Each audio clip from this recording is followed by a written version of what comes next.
السلام علیکم ورحمۃ اللہ۔ یہ اسلامک ایجوکیشن اسلامیات فرسٹ ایئر کے سیکنڈ چیپٹر پارٹ 2 یعنی حقوق العباد کا سیکنڈ لیکچر ہے۔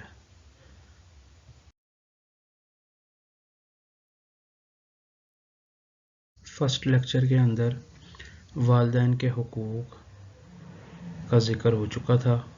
اس لیکچر میں ہم اولاد کے حقوق، اس کے بعد زوجین کے حقوق اور رشتہ داروں کے حقوق کے بارے میں پڑھیں گے، سیکھیں گے اور جانیں گے۔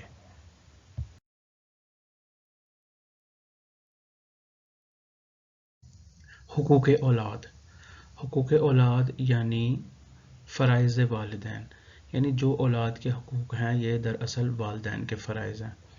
اولاد کے حقوق سے مراد ہے کہ وہ ذمہ داریاں جو والدین پر شریعت اسلامیہ کی طرف سے عائد ہوتی ہیں، یعنی دین والدین کو کیا ذمہ داریاں سونپتا ہے اولاد کے لیے، یہ حقوق اولاد کہلاتے ہیں۔ حقوق اولاد قرآن و سنت کا مطالعہ کیا جائے تو اولاد کے کافی سارے حقوق ہمارے سامنے آتے ہیں۔ ان میں سے یہاں پہ 8 بنیادی حقوق کا ذکر کیا گیا۔ فرسٹ آف آل حق زندگی، جیسا کہ زمانہ جاہلیت میں تھا کہ اولاد کو قتل کر دیا جاتا تھا ننگ اور آر یا بھوک اور افلاس کی وجہ سے، تو اسلام نے سب سے پہلے اولاد کو حق دیا، حق زندگی، اور قتل اولاد کو منع فرما دیا۔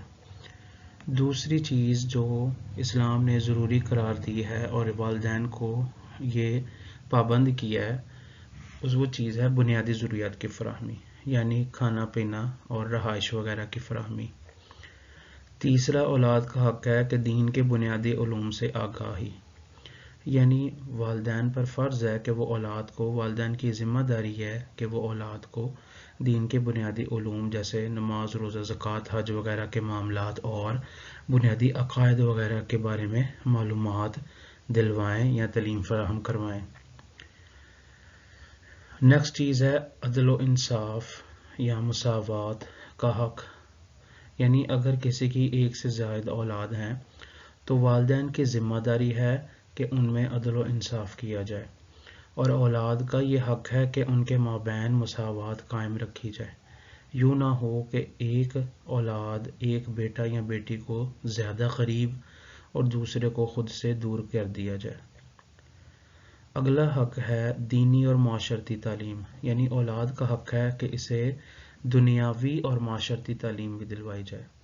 دنیاوی تعلیم میں عصری علوم آ جاتے ہیں، مثلا یہ اسکول، کالج وغیرہ کی ایجوکیشن، اس میں، اور معاشرتی زندگی میں یا معاشرتی تعلیم میں وہ علوم آ جاتے ہیں جس میں بندے کو سروائیو کرنے کے لیے معلومات یا آگہی کی ضرورت ہوتی ہے، تو اولاد کا یہ حق ہے کہ اسے بنیادی تعلیم دلوائی جائے، اسے اس تعلیم کو حاصل کرنے سے روکا نہ جائے۔ ہاں، اگر وہ ہائر ایجوکیشن کی طرف جاتا ہے تو یہ پھر والدین کی ذمہ داری نہیں ہے، والدین ادا کریں تو بہتر، وگرنہ اولاد اپنی سٹرگل سے وہ مزید ہائر ایجوکیشن حاصل کر سکتا ہے۔ یہاں پر مراد صرف اتنا ہے کہ اسے معاشرے میں رہنے کی سمجھ بوجھ کی، رہن سہن کی معلومات مل جائیں، اس کو فہم آ جائے کہ میں نے معاشرے میں کس طرح گزارنی ہے زندگی۔ اس حوالے سے جو تعلیم ہے وہ دنیاوی اور معاشرتی تعلیم، یہ اولاد کا حق ہے۔ تربیت اولاد، اولاد کا حق ہے کہ اس کی اچھی تربیت کی جائے، اور والدین کی ذمہ داری ہے، یہ والدین کا فرض ہے کہ اپنی اولاد کی اچھی تربیت کریں، اسے اچھا برا، صحیح غلط وغیرہ سکھائے۔ حق وراثت، اولاد کا حق ہے کہ اسے وراثت یعنی والدین کی جو جائیداد ہے اس میں سے حق دیا جائے، اس کا حق وراثت اسلام نے متعین فرمایا، جسے بیٹے کو 2 حصے اور بیٹی کو 1 حصہ، یا یوں کہہ لیا جائے کہ بیٹی کو آدھا اور بیٹے کو 1 مکمل حصہ دیا جائے گا۔ اور اس طرح آگے ایک حق ہے، حق شادی کا حق، یعنی اولاد اگر بالغ ہو جائے تو والدین پر یہ ذمہ داری ہے کہ وہ اپنی اولاد کی بر وقت شادی کریں، نکاح کریں، تاکہ وہ برائیوں میں ملوث نہ ہو سکے۔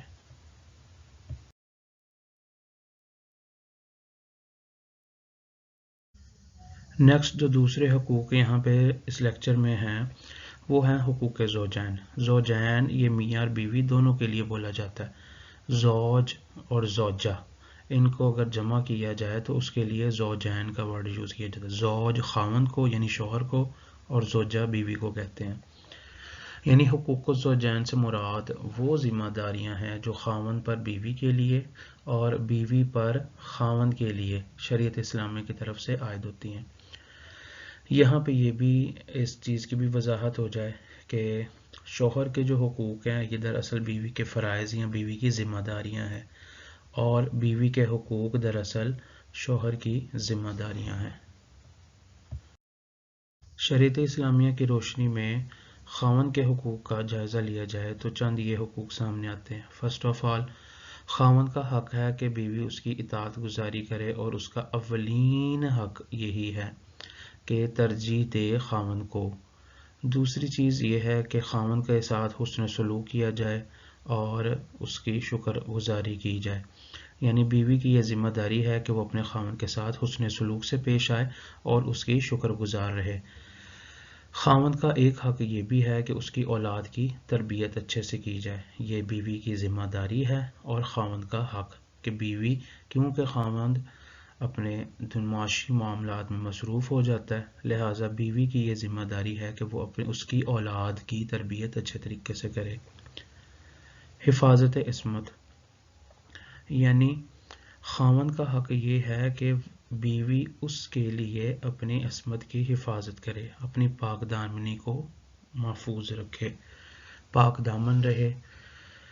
آگے ہے زیب و زینت. خاوند کا یہ بھی حق ہے کہ بیوی اس کے لیے زیب و زینت کرے، یعنی اپنے آپ کا بناؤ سنگار اپنے خاوند کے لیے کرے. اس میں ایک تھوڑی سی چیز یہ بھی ہے کہ خواتین کو تھوڑا سا یہ معاملہ دیکھنے میں آتا ہے کہ وہ گھر سے باہر جاتی ہیں تو تیار شیار ہو کر جاتی ہیں جبکہ گھر میں موجود ہے تو وہ کوئی توجہ نہیں کرتی.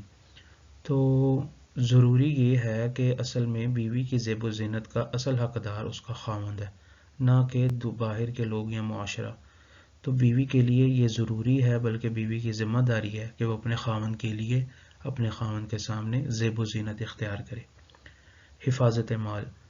یہاں بھی یہ چیز ہے کہ چونکہ خاوند گھر سے باہر معاشی معاملات میں مصروف ہوتا ہے تو خاوند کے گھر، اس کے مال، اس کی جائیداد کی حفاظت کی ذمہ داری بھی بیوی کی ہے. تو خاوند کا حق ہے کہ اس کے مال کی حفاظت کی جائے اور یہ مال کی حفاظت اس کی بیوی کرے گی. آگے ہے شوہر کے رشتہ داروں سے حسن سلوک. خاوند کا یہ حق ہے کہ اس کے رشتہ داروں کے ساتھ حسن سلوک سے پیش آیا جائے. یعنی بیوی کی یہ ذمہ داری ہے کہ وہ اپنے سسرالی رشتوں یعنی خاوند کے والدین سے اور اس کے آگے رشتہ داروں سے حسن سلوک سے پیش آئے. یہ اس حق کے اوپر خصوصی توجہ دی جانی چاہیے کیونکہ عموماً دیکھنے میں آیا کہ جو بیوی ہے وہ سسرالی رشتوں کا مکمل طور پر پاس نہیں رکھتی. تو ضروری ہے کہ خاوند کے ساتھ حسن سلوک تو کرنا ہی ہے، خاوند کے رشتہ داروں کے ساتھ بھی حسن سلوک کیا جائے. لاسٹ یہاں پہ ہے کہ خاوند کا ایک حق ہے حق طلاق. یعنی خاوند کو یہ حق حاصل ہے کہ بیوی اگر اس سے وہ آزاد ہونا چاہے یا بیوی کو اپنے پاس نہ رکھنا چاہے، کوئی ایسے معاملات ہو گئے ہیں کہ اب زندگی گزارنا ناگزیر ہے، تو خاوند کو یہ حق حاصل ہے کہ وہ بیوی کو طلاق دے دے. تو یہ حق طلاق خاوند کے لیے ہے. نیکسٹ یہاں پہ ہے بیوی کے حقوق. خاوند کے حقوق کو ہم نے دیکھ لیا ہے، اب ہے آگے بیوی کے کیا حقوق ہیں. فرسٹ آف آل بیوی کا حق ہے کہ اسے حق مہر ادا کیا جائے. یعنی خاوند کی ذمہ داری ہے اور خاوند کے ذمہ ہے بیوی کا حق مہر. اور یہ جو عموماً رواج ہے کہ حق مہر کو معاف کر دیا جاتا ہے یا والدین معاف کر دیتے ہیں یا خود ہی کوئی بندہ ادا نہیں کرتا، تو یہ نامناسب طریقہ ہے. حق مہر خالصتاً بیوی کا حق ہے تو اسے ادا کرنا چاہے. وہ اپنی مرضی سے اگر واپس دے دے تو الگ، وگرنہ یہ بیوی کا خالصتاً حق ہے، اسے باؤنڈ نہیں کیا جائے گا، اسے مجبور نہیں کیا جائے گا کہ وہ حق مہر کو واپس کرے. نان و نفقہ. بیوی کا ایک دوسرا حق ہے کہ اس کے نان و نفقہ یعنی کھانے پینے وغیرہ کا دوسری ضروریات کا خیال رکھا جائے۔ اس میں بنیادی ضروریات دراصل شامل ہیں کہ وہ ضروریات جن سے زندگی کا گزر اوقات ہوتا ہے، وہ ضروریات جو بلا وجہ کی ہوتی ہیں یہ اس میں شامل نہیں ہیں۔ یہ خاوند کا ذمہ داری نہیں ہے، بلکہ خاوند کی ذمہ داری ہے کہ اسے کھانا پینا اور رہائش وغیرہ حفاظت یہ فراہم کرے۔ جذبات کا احترام، خاوند پر ضروری ہے کہ وہ اپنی بیوی کے جذبات کا احترام کرے اور اس کے اپنے معاملات میں بیوی کی رائے بھی لینے کی کوشش کرے۔ حق وراثت اور جائیداد، اسلام سے قبل عورتوں کو وراثت یا جائیداد کا حق حاصل نہیں تھا۔ اسلام نے عورتوں کو یہ حق دیا کہ اسے وراثت کا بھی حصے دار بنایا اور جائیداد رکھنے کا بھی مالک بنایا۔ تو خاوند کی جائیداد میں سے کچھ حصہ جو شرعی طور پر ایک خاتون کا بنتا ہے، ایک بیوی کا بنتا ہے، وہ اسے دیا جائے گا، اور یہ بیوی کا حق ہے خاوند کی جائیداد میں سے، اس کی وراثت میں سے۔ پردہ پوشی، بیوی کا حق ہے کہ خاوند اس کے تھوڑی بہت آگے پیچھے اگر کوئی بات ہو جاتی ہے تو اسے پردہ پوشی کرے، اس کے عیوب کو ظاہر نہ کرے بلکہ ممکنہ حد تک اعراض کرے اور پردہ پوشی سے کام لے۔ حق خلا، جس طرح خاوند کو حق حاصل ہے حق طلاق کا، کہ اگر معاملہ اس طرح نوعیت کو پہنچ جاتا ہے کہ زندگی گزارنا ممکن نہیں ہے ایک ساتھ، تو وہ طلاق دے سکتا ہے۔ تو یہاں بیوی کو بھی ایک حق دیا ہے اس کے پیرلل، حق خلا، کہ اگر اس طرح کی کوئی کنڈیشن ہو چکی ہے تو بیوی چاہے تو خلا لے لے اور خود کو نکاح سے آزاد کروا لے۔ اگلا حق ہے بیوی کے رشتہ داروں سے حسن سلوک، جس طرح خاوند کے رشتہ داروں سے حسن سلوک بیوی کے لیے ضروری ہے، اس کی ذمہ داری ہے، اسی طرح بیوی کے رشتہ داروں سے حسن سلوک خاوند کی ذمہ داری ہے۔ اور بیوی کے ساتھ حسن سلوک لاسٹ ون، یعنی اس پر اعتماد، بھروسہ کرنا، اس پر نرمی رکھنا اور برتاؤ میں شفقت والا معاملہ کرنا، تو یہ بیوی کے سارے حقوق ہیں۔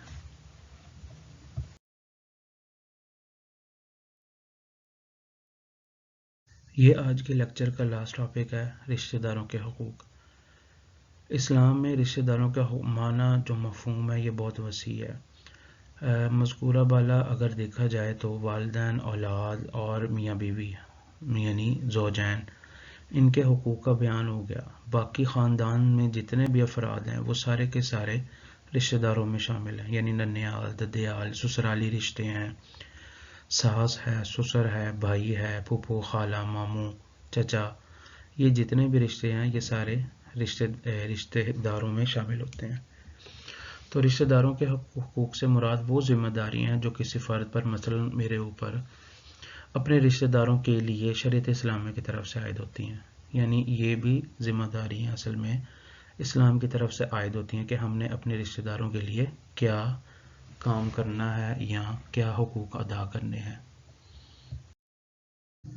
رشتہ داروں کے حقوق پر غور کیا جائے تو فرسٹ آف آل رشتہ داروں کے ساتھ ایک حق جو سامنے آتا ہے رشتہ داروں کے لیے وہ ہے حسن سلوک، یعنی رشتہ داروں کے ساتھ اچھا سلوک کیا جائے۔ یہاں پہ ایک چیز یہ مینشن ذہن میں کر لیں کہ حسن سلوک یہ ایسا حق ہے جو ہر کسی کے ساتھ شامل ہے، یعنی والدین ہے، اولاد ہے، میاں ہے، بیوی ہے، رشتہ دار ہیں یا کہ دیگر بھی کوئی بھی مخلوق ہے، تو حسن سلوک یہ سب کے اندر کامن آ رہا ہے۔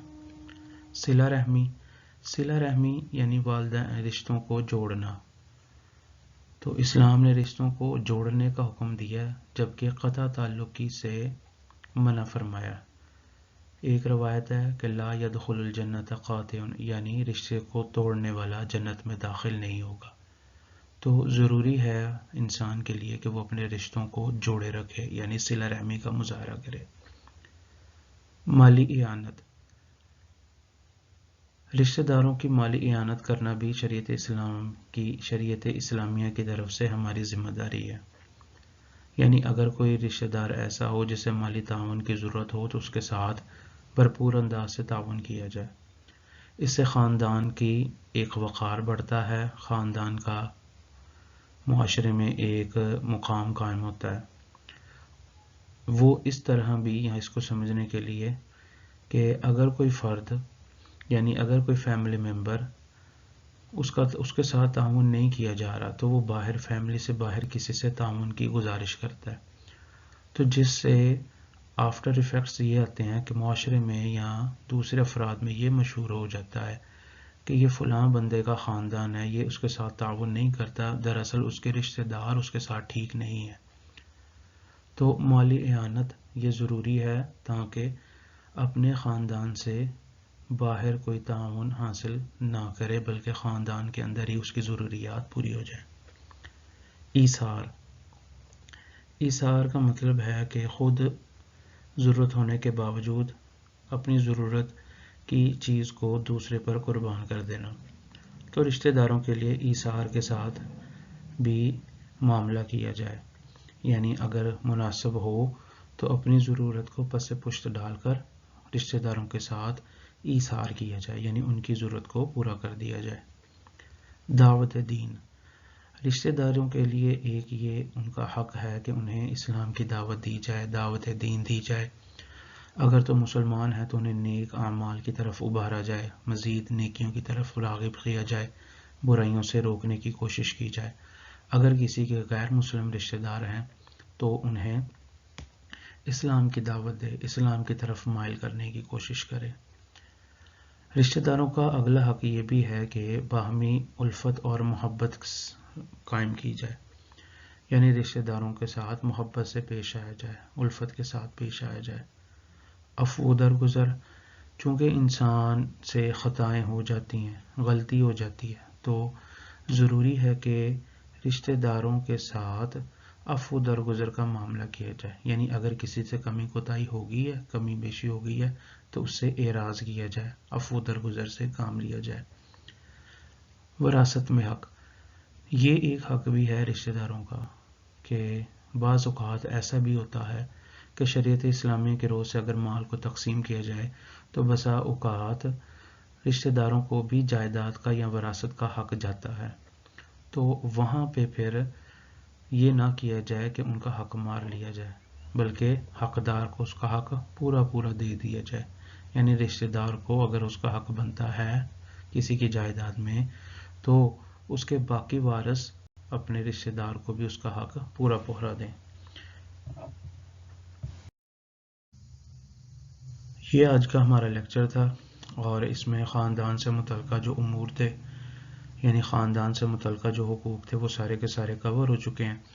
خاندان سے متعلقہ اگر حقوق دیکھے جائیں تو اس میں والدین تھے، اولاد تھے، زوجین یعنی میاں بیوی تھے اور رشتہ دار، یوں پورے کا پورا خاندان ان حقوق کے اندر مکمل ہو جاتا ہے. مزید کچھ چیز اگر پوچھنی ہو تو آپ رابطہ کر لیجئے گا. السلام علیکم ورحمۃ اللہ.